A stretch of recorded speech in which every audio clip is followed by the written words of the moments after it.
Ilmar Kavastab pilli olnud mänginud ka? No sa tead, mina nagu üteldi Kärna Ärnile, et sangpommi pilma. Et sangpommi sang kulus ja rahvas jäi magale.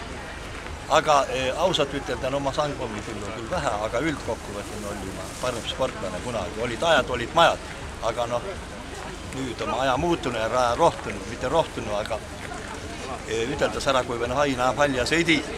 Et noh, ma või siin muidugi proovisin pilvedes en hõljuda, aga noh, üle enda varju ei hüppa, kui üks vanadus päret tule.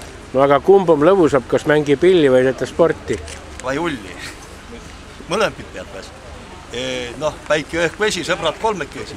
Et sõprus rahu töö, mina ei tea, nüüd on niimoodi, et noh, ei ole lihtsalt kumbagi. Sõprus rahu ja küül ka ei ole. No paistus, et siin küll su sõpra puudus ei ole. Siin jah, ja huvitav asi on, jah, siin on, kui meid siis ülem ümbre, tuu tähendis seda, et ma ei ole kõikidest põlatu maha ja ärb lükata. Üteldas, keda naeratas, seda haaratas, keda oodatas, no mä inimene ja kui veel mumanud tulevad, siis nad nägevad, no ma ei ole marutavõine pini, kes persest purrade. Et noh, vanast üteldi, kui rongi peale minek oli ja kate vahel viidi rongi peale inimest.